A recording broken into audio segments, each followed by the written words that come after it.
Aujourd'hui, on pourra comprendre pourquoi ça dure. Pourquoi certains pourront vivre dans ces situations toute leur vie, tourner en rond, alors que Dieu prend plaisir à nous visiter. Dieu prend plaisir à changer. Quand Dieu te visite, il change un statut de ta vie. En fait, c'est que Dieu veut changer le tout une fois. C'est que quand Dieu vient, il ne peut te rendre visite que dans la dimension où tu l'attends. Dieu ne peut entrer que là où tu as ouvert les portes pour qu'il entre. Est-ce que quelqu'un comprend bien, aimé? Et on peut être en un temps comme ça et venir vraiment dans la présence de Dieu, ça ne te dit pas grand-chose. Parce que tu viens et tu repars comme tu étais venu. En fait, si tu viens de la présence de Dieu, chaque fois tu repars comme tu étais venu, je comprends pourquoi tu peux croire, tu peux faire n'importe comment, tu peux ne pas venir, tu peux ne pas venir, ça ne te dit rien, ainsi de suite. Je comprends pourquoi ça ne peut pas être la priorité. Parce que tu expérimentes la visitation de Dieu quand tu es dans sa présence. Regarde, nous vivons dans la joie, mais il y a de joie et joie. Chaque fois, Dieu veut, parce que Dieu est insaisissable, Dieu est trop grand, Dieu a trop de choses à faire dans nos vies qu'il en fera chaque jour. Mais alors, comment faire pour ne pas rater la visitation de Dieu? Comment faire pour être visité régulièrement? Comment faire pour que quand je pars, quand je prie, je suis visité? La visitation de niveau à niveau. Vous comprenez bien, aimé? Je vais partir en retraite ce soir pour venir dimanche prochain. Je veux une visitation. Je veux aller créer une situation. Je veux quelque chose d'autre. Regardez, je ne peux pas... ça a été comme ça. Je ne peux pas faire tous les moments quand je fais un programme de 21 jours. Il faut que Dieu me visite. Il faut que pour la circonstance là, que Dieu me visite. Vous comprenez bien, mais il ne faut pas que je vienne raconter les choses vieilles. Il faut une fraîche visitation de Dieu. Pourquoi est-ce que des gens, comment faire pour ne pas rater la visitation?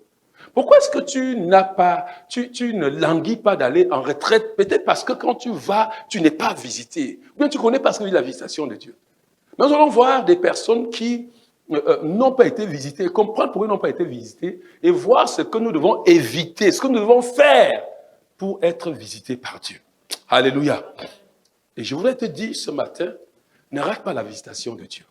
Je sens qu'il y a une période, Dieu veut visiter. Vous comprenez bien, aimé? Et ça, je suis convaincu, le Seigneur m'a fait comprendre.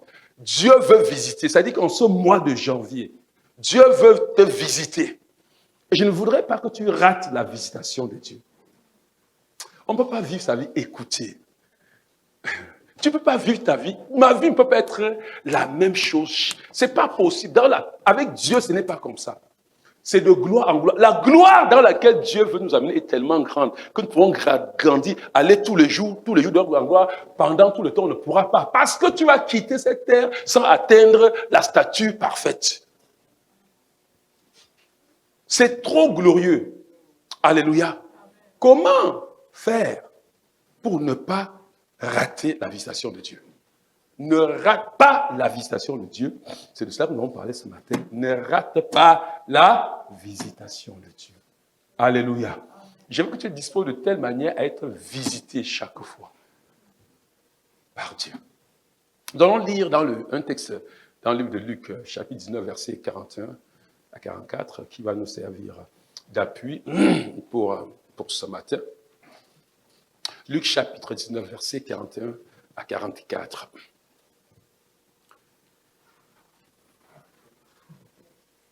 C'est Jésus on parle de Jésus ici. Alléluia. On parle de Jésus. Après qu'il soit rejeté par les pharisiens, qu'il soit rejeté par les siens. La Bible dit que lorsque, au verset 41, comme il approchait de la ville, c'est-à-dire la ville de Jérusalem, alléluia, Jésus, en la voyant, pleura sur elle et dit, « Si toi, au moins, en ce jour qui t'est donné, tu connaissais les choses qui appartiennent à ta paix. Mais maintenant, elles sont cachées à tes yeux. Il viendra sur toi des jours où tes ennemis t'environnent des tranchées t'enfermeront et te resserreront de toutes parts. Ils te détruiront, toi et tes enfants, au milieu de toi.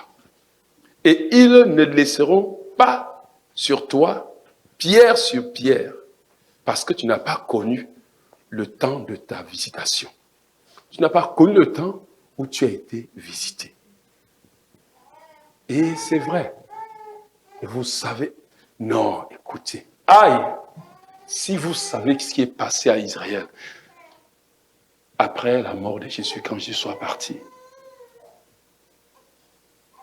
bien-aimé, ce n'est pas Néron qui a fait plus souffrir Israël. Les grandes tueries, ce n'était pas Néron. C'était les querelles intestines entre les Sadducéens, les pharisiens et tous ces sectes, toutes ces divisions qu'il y avait eu, ils se sont tués. Ils ont ouvert la porte à l'ennemi et vraiment qui a détruit. Il ne restera pas pied sur pied. La ville de Jérusalem a été complètement détruite. Et tellement de morts. Et c'est curieux, ça fait mal. Ils te détruiront, toi et tes enfants, au milieu de toi. Il ne laissera pas en toi pierre sur pierre, parce que tu n'as pas connu le temps où tu as été visité. Oui, bien-aimé, Israël avait raté le temps de sa visitation. Pourtant, ce qui est curieux, c'est que Israël avait passé tout le temps à languir, à attendre. Israël était dans l'attente de cette visitation pendant longtemps. Depuis le prophète Ésaïe, qui a annoncé cet enfant qui sera né, qui sera le sauveur, sur l'épaule desquels reposera la domination, celui qu'on appellera le prince de paix. Ils ont attendu. Il a été annoncé, Zacharie, tous les prophètes ont annoncé. Ils connaissaient, ils attendaient ce moment de la délivrance. Vous savez, après le prophète Malachie, ça fait 400 années, sans qu'aucun prophète ne soit manifesté encore. Et Israël gémissait, croupissait sous la domination de l'Empire romain. Ils payaient les impôts à Rome, ils n'avaient pas de vie. Et ils attendaient le Messie. Leur prière chaque jour était le Messie. Quand viendra le Messie? Et le Messie est venu. Et ils n'ont pas reconnu le Messie. Sauf que Jésus-Christ, pendant qu'il est en train d'aller à la croix, Christ a été rejeté par les siens, par ceux-là qui l'attendaient, parce qu'ils n'ont pas connu le temps de leur visitation. Frère,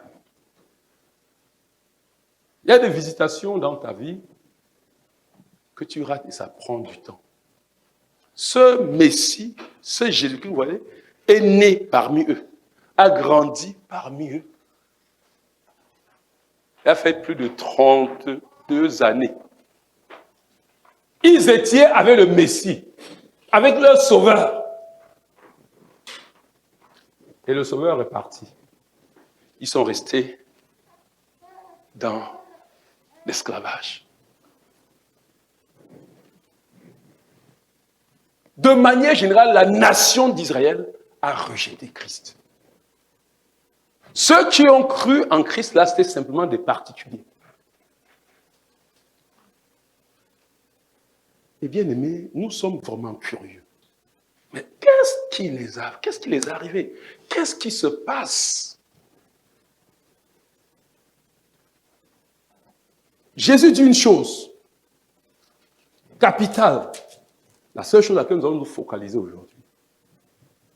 Il dit, si toi aussi, au moins en ce jour qui t'est donné, tu connaissais les choses qui appartiennent à ta paix. Donc le problème d'Israël, c'est qu'il ne connaissait pas les choses qui appartiennent à sa paix.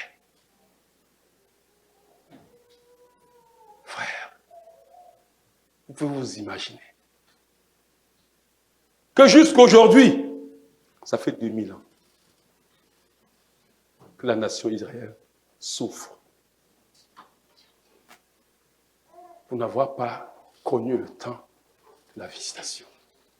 C'est quoi ces choses que j'entends encore Jésus-Christ aujourd'hui te regarder, certains d'entre nous, et te dire, si au moins toi, tu connaissais les choses qui appartiennent à ta paix.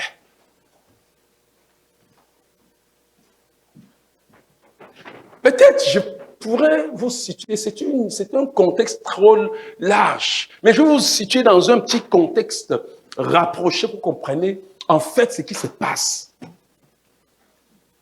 Ils n'ont pas reconnu leur sauveur et leur roi. Ils attendaient, Dieu les avait promis un successeur sur le trône de David.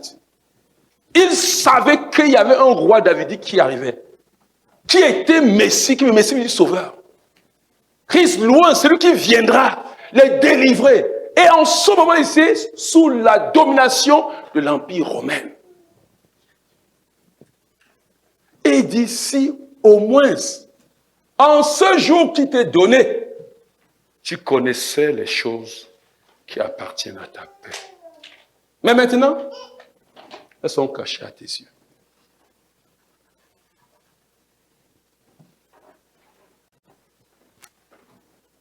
Israël est dominé par l'Empire romain. Et ils reconnaissent quand l'étoile a brillé, parce qu'ils connaissaient. Ils ont appelé l'étoile de David. Mais regarde, bien-aimé. La première des choses qui a amené Israël à rater l'invitation et qui amène plusieurs aujourd'hui à rater, c'est que nous attendons Dieu toujours là où on ne va pas le voir. Écoutez, mais qui est ce roi que nous attendons depuis et qui vient naître dans l'étable? Dites-moi, c'est quel genre de roi?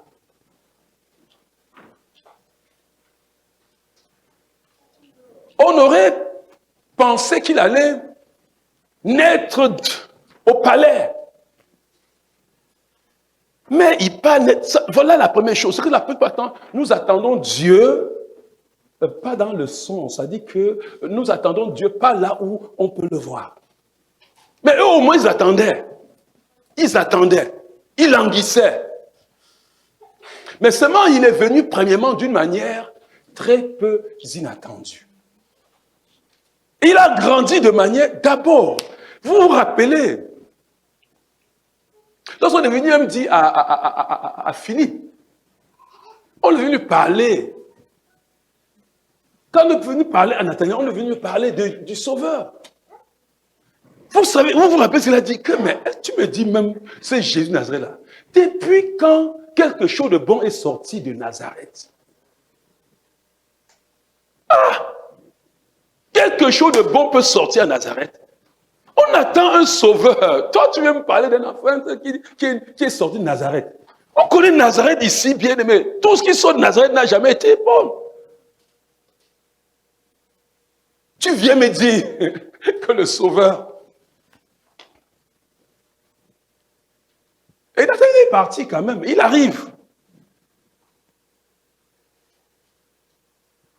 Lui quand même, il allait quand même voir. Et quand il avait dit que quand tu étais sur le figuier, moi je te voyais. Seigneur. Et oui, tu m'appelles Seigneur parce qu'il dit, je t'ai parlé de ta vie.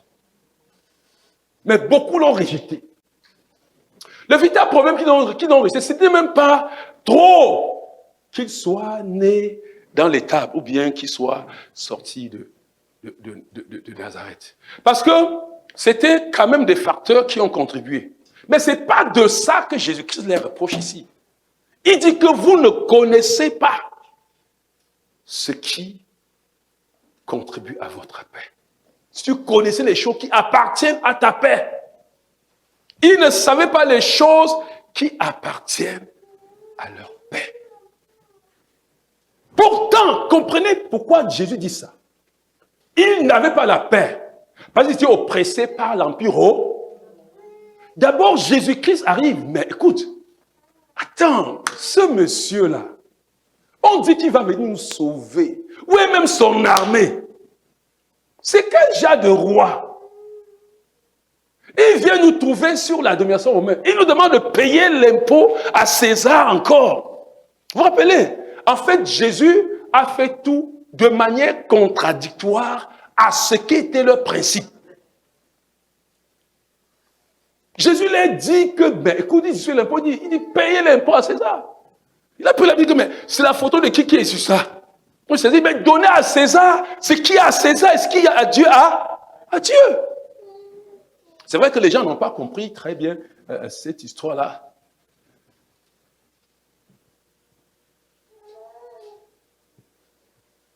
Et puis, pendant qu'ils sont en train de se préparer pour aller en guerre, ils se disaient que Jésus, au moins, s'il avait suscité une armée pour aller en guerre contre Hérode, au moins s'il aurait...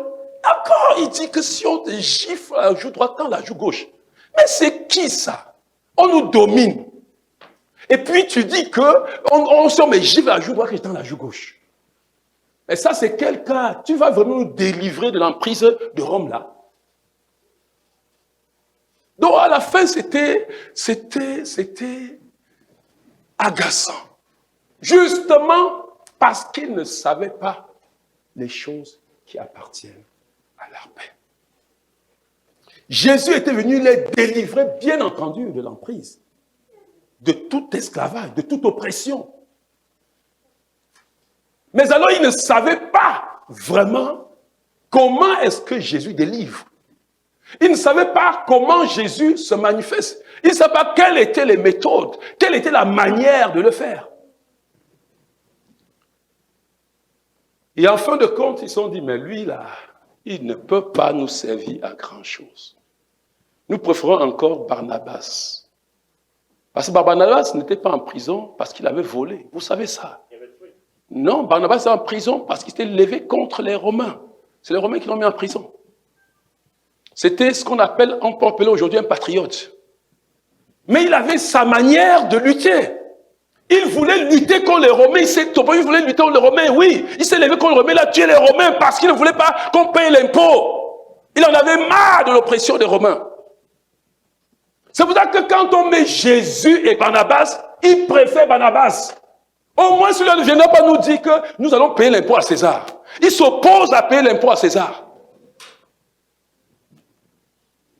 C'est pour cela qu'ils ont choisi de préférer Barnabas à Jésus. Et je vais vous dire, hein, aujourd'hui, beaucoup de gens préfèrent Barnabas à Jésus dans leur vie. Vous comprenez bien mieux.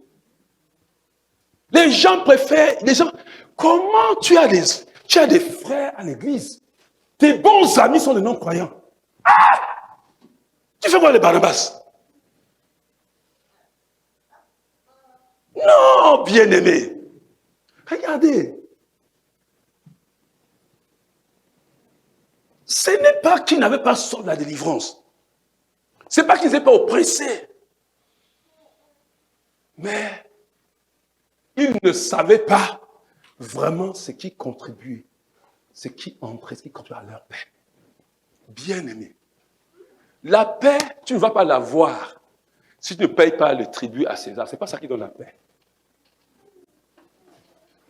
Ce n'est pas ça qui va te donner la victoire. Est-ce que quelqu'un me comprend? Ce qu'il cherchait, ce qu'il voulait, ce n'est pas de cette manière que Jésus-Christ venait. Pourtant, les gens qui ont, comprenez, pendant qu'ils voulaient que Jésus suscite, des soldats humains pour aller contre Hérode et tout. Ceux qui ont fait confiance à Jésus, sans armes, sans rien, quand Hérode se sont levés contre eux, bien aimés, debout comme ça, les vers ont rongé Hérode aux yeux de tout le monde. Quelqu'un me comprend ce que Jésus fait?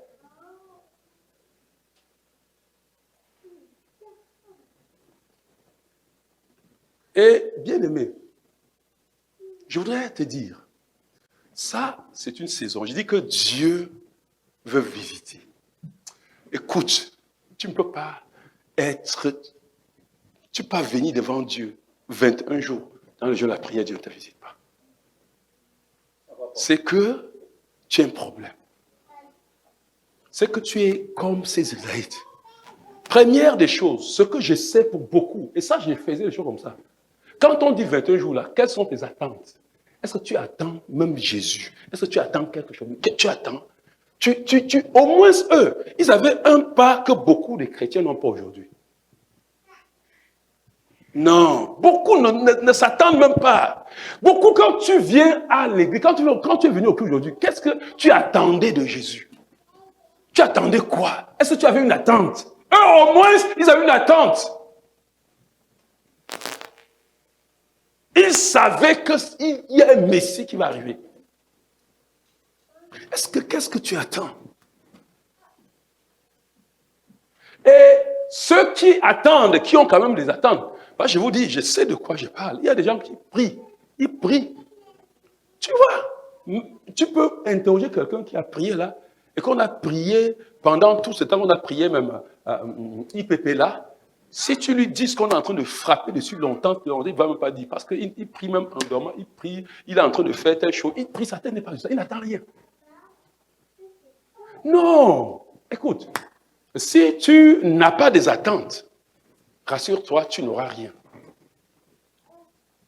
21 jours de jeûne de prière, quelles sont tes attentes? Tu as noté tes attentes quelque part et tu vas les présenter devant Dieu. Bon, maintenant, c'est là où tout le problème, ceux qui avaient des attentes. Mais ils ne connaissaient pas comment est-ce qu'on doit combler ces attentes. Ils avaient des attentes, mais ils attendaient Dieu d'une autre manière, la manière dont il n'agit pas. Et je crois que c'est là le véritable problème aujourd'hui. Tu dois connaître, si tu ne veux pas rater ta visitation, tu dois développer un cœur qui attend de Dieu. Est-ce que quelqu'un comprend? Au moins, c'est la première des choses.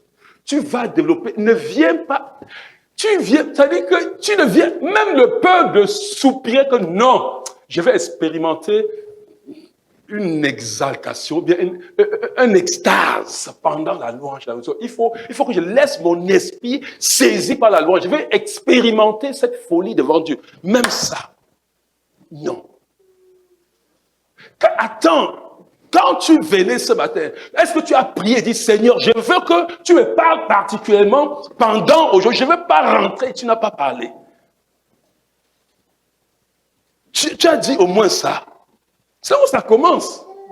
Parce que si tu ne viens pas, tu ne peux pas venir. Écoute, je te dis, si tu viens au culte ou aux enseignements, sans prier, sans prier pour dire, Seigneur, visite-moi. Si tu n'as pas d'attente, Seigneur, je veux vraiment revêtir cet homme nouveau. Seigneur, j'en ai marre, je veux. Attends, est-ce que tu as des attentes? Depuis que nous enseignons sur revêtir l'homme nouveau, celui que tu as revêtu, quelles sont tes attentes? Bon, voilà maintenant le véritable problème. Je vais être court dans ce message-ci.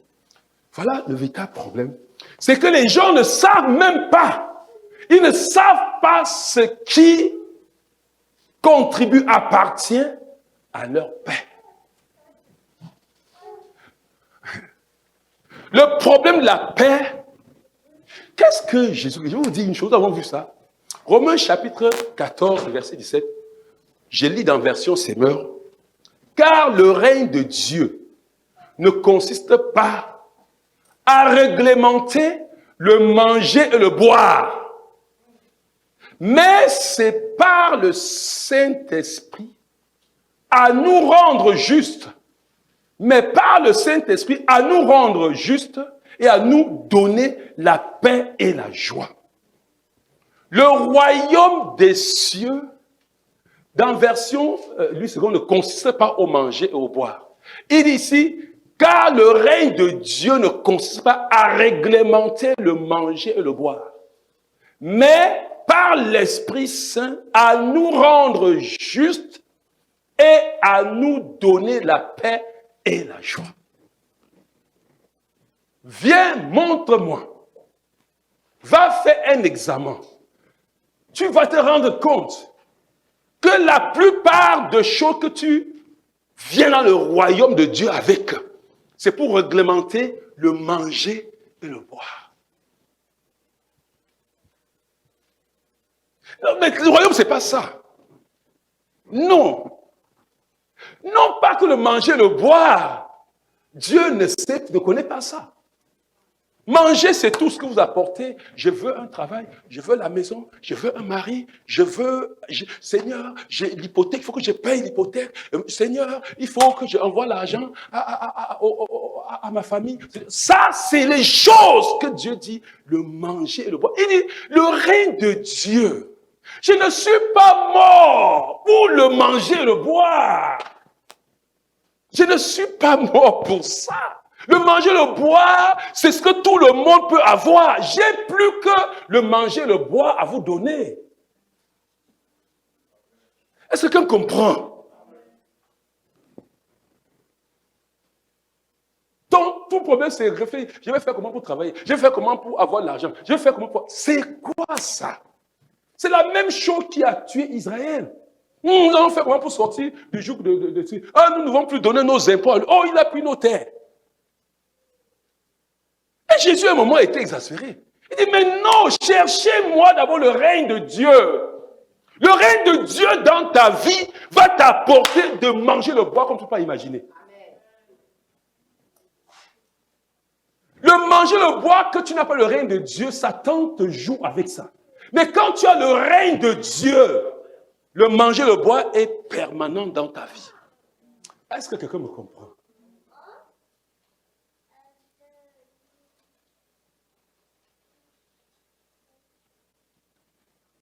Israël ne voyait que les choses physiques qui étaient devant lui.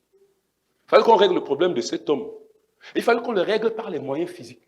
Non, on n'a pas besoin. Les autres qui ont eu confiance en Christ et que Hérode les menaçait, ils avaient l'arme. Mais ça, en un jour comme ça, sans à part les prières, mais ça, Hérode était debout, les vers l'ont rongé, il est tombé mort.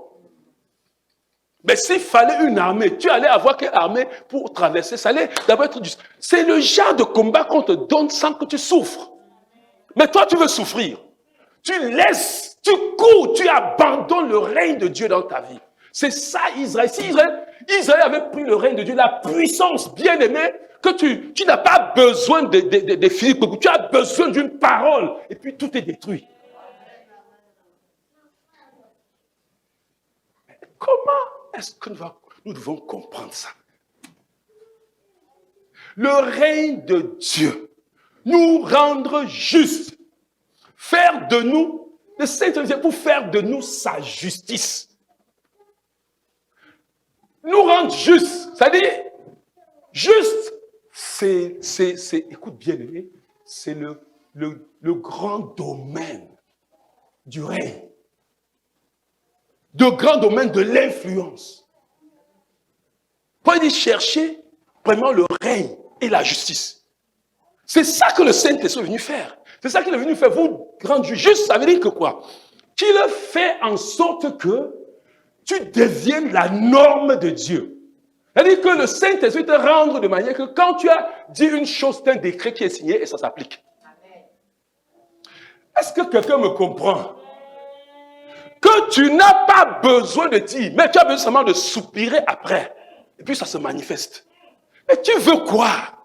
Dieu, c'est ça que Dieu veut. Dieu n'a pas... Oh, regarde. Dieu n'est pas venu pour donner l'argent. Mais Dieu est venu pour te rendre un aimant qui attire l'argent. Tu ne me comprends pas. Mais pourquoi tu regardes, tu voles? C'est ça qui a tué Israël. Israël volait très bas. Oui, il y avait l'oppression. Mais il voulait seulement aller. Dieu a voulu donner plus que ce qu'il demandait. Bien aimé. Dieu, il dit dans sa parole, dans Ecclésiaste chapitre 2, verset 26, il dit, je donne à celui qui est agréable à moi la science et la sagesse. C'est la science, la sagesse qui donne l'argent sans peine. Va travailler aux gens. Va travailler dans le... Abandonne Dieu. Cours, travaille là-bas. Au lieu de venir chercher la science, la sagesse. On va t'exploiter dans les miettes. Ça ne va même pas suffire pour payer ton hypothèque. Ça va suffire pour envoyer l'argent. Ça ne va pas suffire pour payer tes factures. Mais les gens qui ont eu la science, la sagesse vivent, dorment chez eux tranquillement. Tu es en train de travailler pour eux.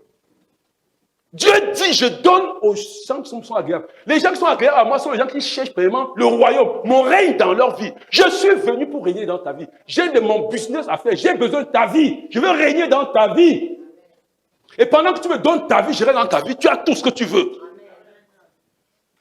C'est ce que Israël n'a pas compris et qui souffre jusqu'à aujourd'hui. C'est ce que beaucoup dans l'église n'ont pas compris. Ils souffrent. Il dit, je donne le sceau aux pécheurs d'amasser.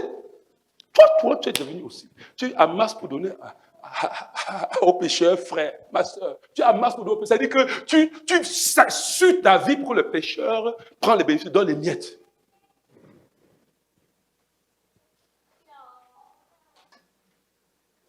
Je donne le soin aux pécheurs d'amasser afin de donner à celui qui m'est agréable. Le règne de Dieu, car le règne de Dieu, le royaume ne consiste pas à réglementer le manger et le boire. Ne viens pas devant moi avec le manger et le boire. Je ne suis pas là, je ne suis pas venu sur la terre pour le manger et le boire. Je ne suis pas venu sur la terre pour t'entendre tes jérémias de mon travail, ma maison, ma voiture, mes hypothèques. Je n'ai pas ça. J'ai mieux que ça à te donner. Est-ce que tu me comprends?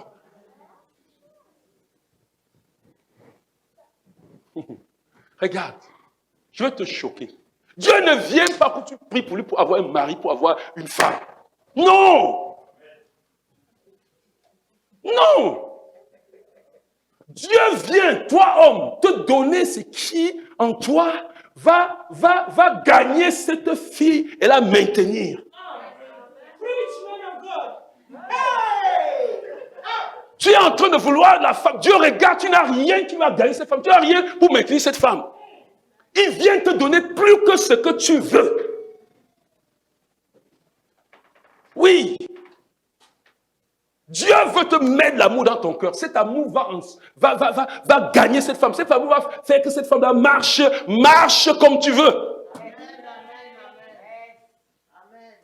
Tu es là, je veux la femme, je veux la femme. Je veux le mari. Dieu veut te donner trois femmes. Ce qui va te permettre de gagner cet homme-là et la voir. C'est ce que Dieu veut te donner. Il ne veut pas te donner un homme. Un homme peut partir, mais quand tu as ce qu'il faut pour éteindre cet homme-là, il ne partira pas. Je veux que tu comprennes ça. Il veut te donner le règne. La justice.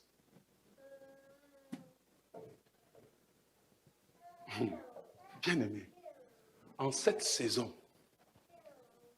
Dieu veut réveiller ce plus que vainqueur que tu as étouffé longtemps. Regarde, ce plus que vainqueur que tu as étouffé longtemps dans ta vie est né de Dieu. Il connaît le règne, il languit après le règne et la justice. Pendant que tu es en train de languir après le manger et le boire.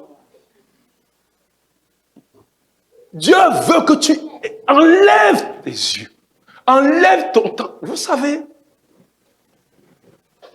regardez, on nous a appris, et ça c'est l'échelle des besoins de Maslow.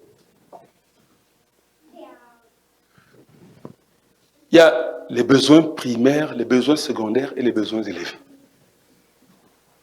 Et c'est stipulé bien, et c'est ça qu'on nous enseigne depuis, c'est la philosophie depuis qu'un homme, ça c'est vrai, c'est un homme du monde, ne pourra pas s'intéresser aux besoins secondaires quand les besoins primaires ne sont pas pourvus. Et ne pourra même pas s'intéresser aux choses de l'esprit élevé quand les besoins primaires. Dieu, c'est le contraire. Regarde, Dieu veut que par la foi, tu surpasses les besoins primaires, les besoins secondaires. Tu vas dans les besoins élevés. Parce que ceux qui commandent le monde, qui dirigent le monde, ce sont ceux qui sont dans ce niveau de la sphère. Je ne sais pas. Mais ton problème est que je ne sais pas comment, quand je le passe, je ne sais pas comment tu... Pourquoi? Parce que je le dis expressement. Parce que tu vas me dire, mais pasteur, c'est vrai que j'ai des fartures. C'est vrai que tu as des fartures, c'est vrai. Pasteur, c'est vrai, j'ai ma famille. C'est vrai. Mais dis-moi, depuis que tu fais là, est-ce que ça a résolu un problème? Je vais te demander sincèrement. Mais pourquoi un moment, fais comme moi.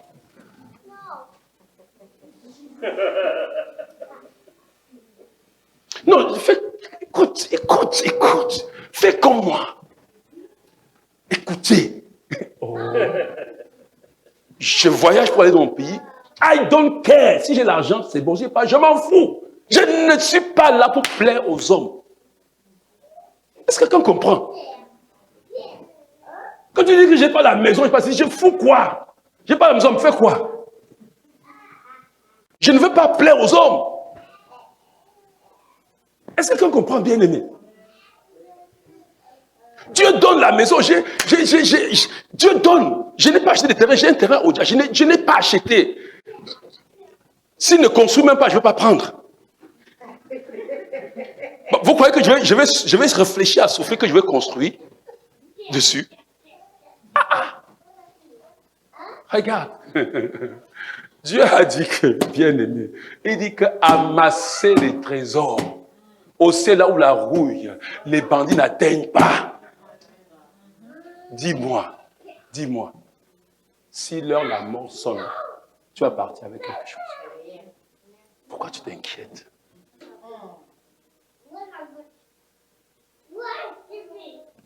Pourquoi tu sacrifies ta paix, ta joie, la justice pour réglementer le manger et le boire?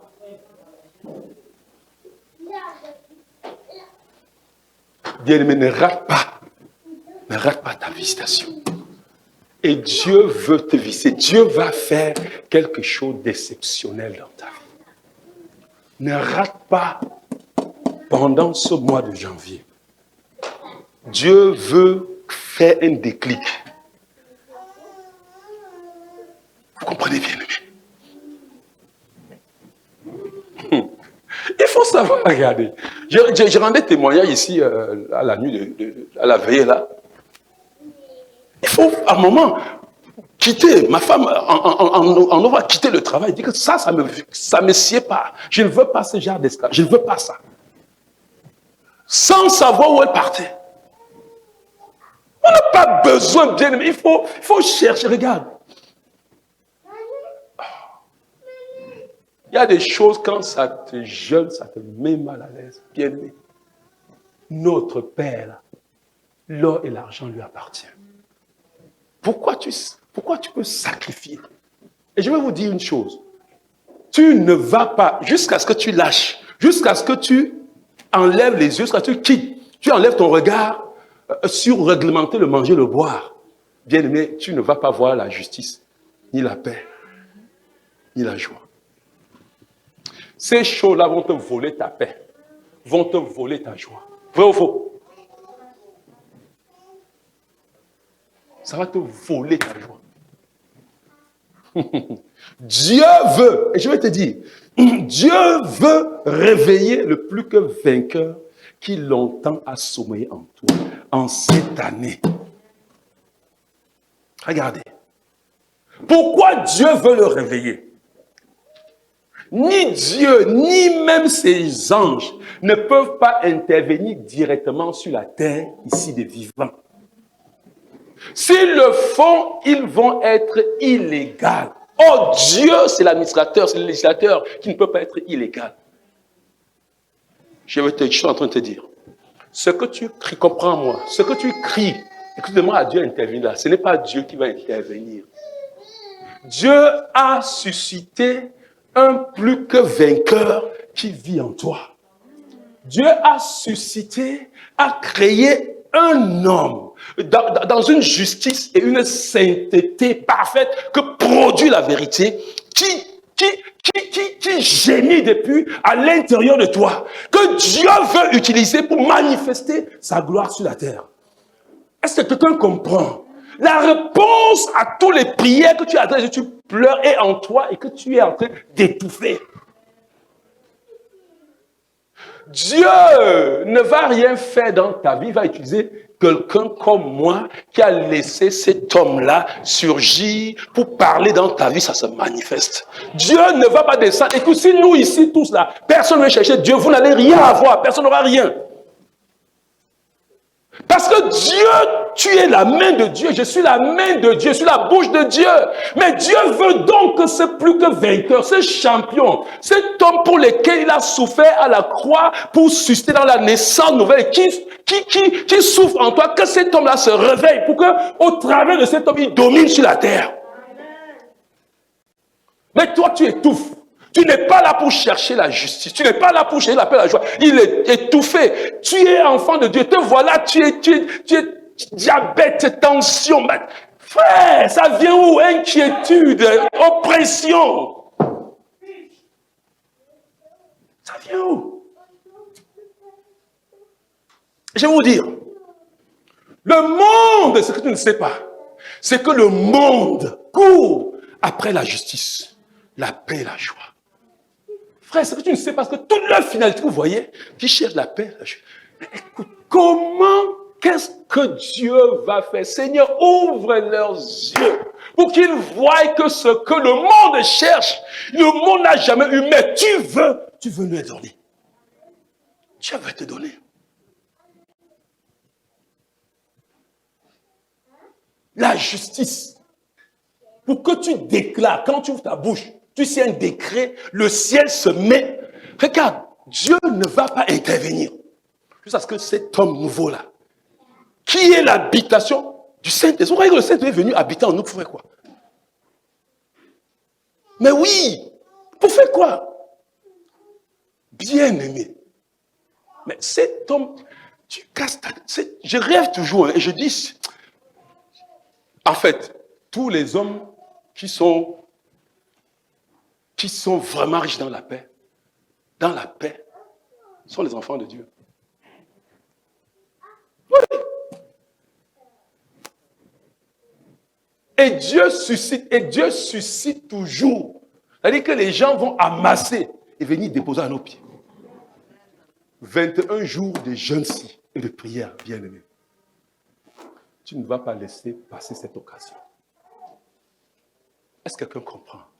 S'il te plaît, qu'est-ce que tu attends? Vous savez, il y a des moments, des gens, la vie a été tellement pour eux si pénible.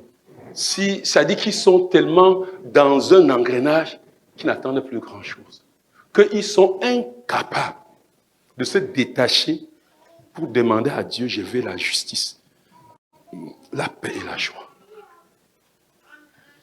Ils n'arrivent pas à dire à Dieu, le travail, ça ne m'a jamais donné la joie. Ça ne me donne pas la paix. Ah! Bien-aimé, tu fais un travail qui ne donne pas la joie, qui ne donne pas la paix, qui te tourmente, mais laisse tomber. Je suis en train de te dire, Dieu dit que tu laisses tomber, tu regardes à lui. Par la foi, tu transcendes, tu sais. Écoute, il est certain que si quelque chose ne te fait pas la joie dans le cœur, tu n'as pas de joie. Tu n'as pas de paix. parce que toi-même, tu te rends compte que ton homme là, le champion qui est en toi dit, depuis quand? Même pas une fois la parole de Dieu. Depuis quand tu ne m'amènes pas à la communion fraternelle? Même quand tu es à Zoom, tu fermes, tu es en train de faire autre chose. Pourquoi tu me maltraites comme ça? Je veux sortir. Il ne peut sortir que dans la présence de Dieu. Et puis tu sens toi-même, mais tu forces. Jusqu'à quand? 2021, bien-aimé, l'année de l'explosion du plus que vainqueur qui sommeille en toi. Et janvier-ci est un mois déterminant. Est-ce que tu me comprends? Si tu comprends ce que je te dis, Dieu m'a fait clairement comprendre qu'il va faire quelque chose pour les personnes qui vont venir, qui vont faire cet acte de foi. Pour dire, Seigneur, je suis fatigué de cette vie. Je veux quelque chose. Je veux la justice. Je veux être transformé. Je veux la justice. Je veux la paix et la joie par le Saint-Esprit. C'est la volonté de Dieu pour toi. C'est ce que Dieu veut faire dans ta vie. Et je sais que Dieu va le faire. Je ne peux pas obliger. Tu vois l'image. Je l'ai dit ici. On priait. Et puis, Dieu feuilletait la page de vie. La page de vie. Beaucoup d'entre vous. Et la page de la gloire s'est ouverte. Je voyais la gloire de Dieu. Bien-aimé, Dieu veut faire transformer ta vie. Vous comprenez bien, aimé? Mais ça prend que tu ne l'amènes plus à réglementer le manger et le boire. Mais que tu t'élèves pour chercher la justice, la paix et la joie que seul le Saint-Esprit peut produire dans ta vie. La justice pour que tu domines sur la terre. La paix et la joie pour que tu sois un modèle. Regarde, bien-aimé, quand tu vis la paix et la joie, ta vie, tu dégages un autre royaume. Tu n'as pas besoin de trop d'efforts pour convaincre les gens. Alléluia. Je voudrais que nous prions. Est-ce qu'il y a quelqu'un qui a soif de la justice? Moi, j'en vais en retraite comme ça parce que je veux une autre dimension. Tous les jours, ça veut dire que ce qui me plaît avec Dieu. Vous savez, si Dieu était le genre qu'on peut être satisfait en lui, vraiment, c'est que ça allait être pénible. Mais ça veut dire qu'on peut être rassasié. On n'est jamais rassasié de Dieu. C'est une folie avec Dieu. C'est que plus tu le manges, plus tu as faim. C'est curieux, bien aimé. Vous ne voyez pas. C'est-à-dire que plus tu... C'est comme quand tu touches comme ça les pans sous la porte sous, tu veux toujours courir, et c'est comme ça que ça te ramasse. Ça m'a ramassé petit à petit, j'ai abandonné tout ce que je faisais. Vous comprenez bien, aimé? Mais Dieu veut faire ça dans ta vie. 2021, l'année de l'explosion du plus que vainqueur qui sommeille en toi. Oh bien-aimé, est-ce que tu es prêt de comprendre que Dieu, bien-aimé, a besoin de toi? Je vais te dire une chose. Dieu veut plus que toi manifester que ce plus que vainqueur-là s'élève.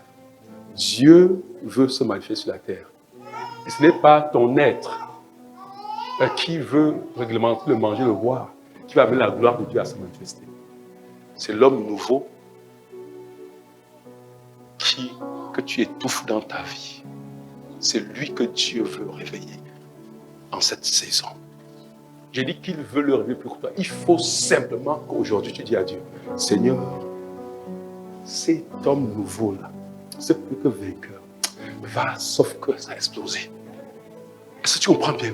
C'est tout ce que Dieu veut. C'est tout ce que Dieu veut. Qu'il arrive au moment où tu dises, oui Seigneur, je préfère battre de l'aile aux yeux des gens pendant une période que de vivre tout le temps ce genre de vie-ci. Jusqu'à où? Jusqu'à quand?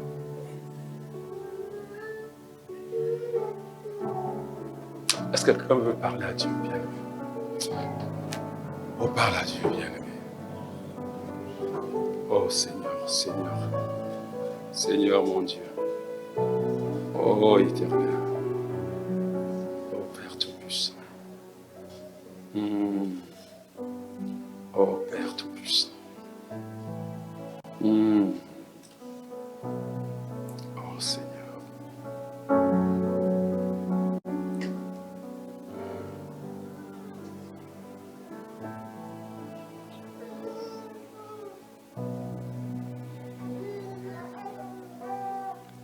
Oh, Père Tout-Puissant.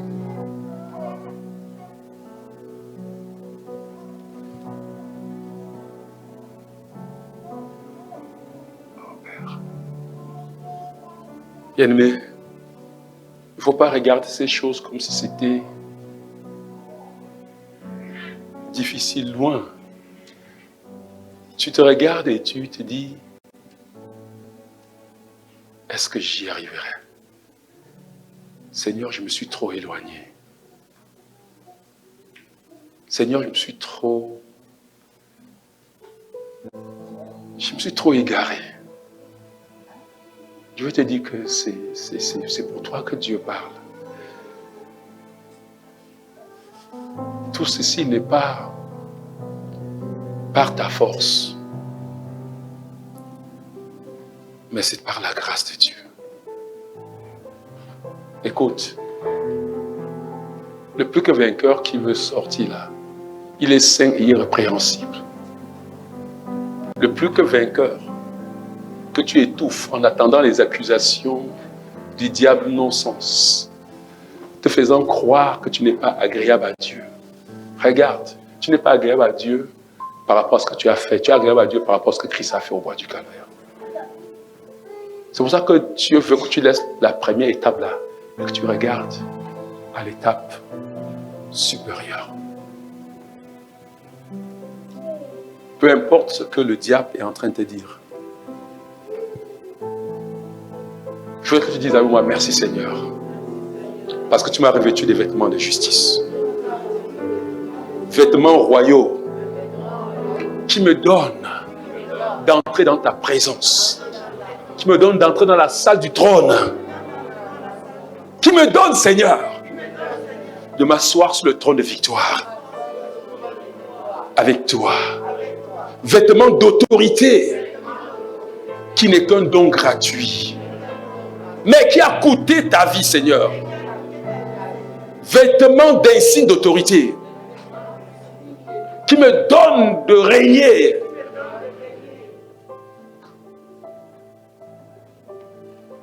Merci, Seigneur, parce que par ton esprit, tu me sanctifies au quotidien. Merci, Seigneur, parce que je ne peux rien sans toi. Garde mes yeux, Seigneur, fixés sur la croix. Garde mes yeux fixés sur toi, l'auteur et le consommateur de ma foi. Parce qu'avec toi, Seigneur, en toi, Seigneur, je peux tout. En toi, Seigneur, je suis invincible. En toi, Seigneur, je triomphe toujours.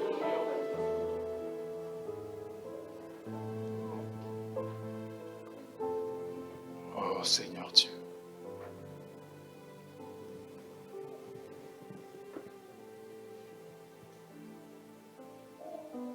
Dis à Dieu, Seigneur, je vais libérer ton porte-parole.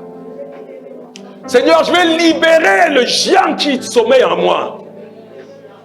Je vais libérer le héros qui sommeille en moi. Au nom de Jésus-Christ.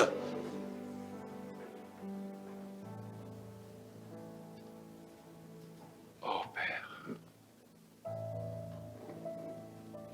Oh Yahweh. Oh Dieu Tout-Puissant. Oh Yahweh. Bien-aimé, parle à Dieu. Parle. Oh Seigneur. Bien-aimé, il y a deux mois, je priais souvent, je disais, Seigneur, Même s'il doit finir ma vie comme Samson, Samson ose accomplir sa destinée, même s'il est mort. Il y a de moments où il faut dire à Dieu, Seigneur, si les yeux s'y veulent m'empêcher, comme Samson, d'accomplir ma destinée, crève ses yeux. Oui, bien-aimé. Samson n'accepte pas que quoi que ce soit une opposition. Dieu a un avenir glorieux pour toi. Et en cette année, ce géant qui sommeille en toi, en cette année, par son esprit qui vit en toi, par son esprit qui vit en nous, il maintient en nous sa lumière, il maintient en nous sa vie, il maintient en nous sa présence. Oh, quel Dieu merveilleux! Seigneur, nous voici rassemblés. Seigneur, nous sommes en train d'entrer dans la dernière semaine. Seigneur, qui aboutira dans cette convocation. Seigneur, Père, je prie, Père Tout-Puissant, que chacun d'entre nous prenne cette semaine pour créer le soif dans son cœur. Seigneur, pour créer une attente qu'il voudrait. Seigneur, par ton esprit, inspire-nous, inspire tes enfants. Seigneur, afin que tu ne viennes pas dans ta présence pour réglementer éternel le manger, le boire, mais sous question de justice, question de paix, question de joie. Ô Saint-Esprit.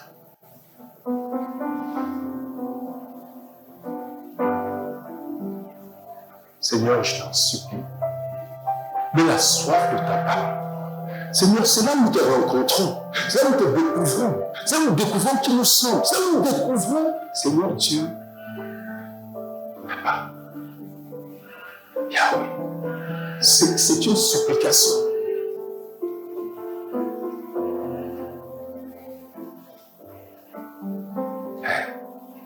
Agis. Bien-aimé, je te mets à défi devant Dieu.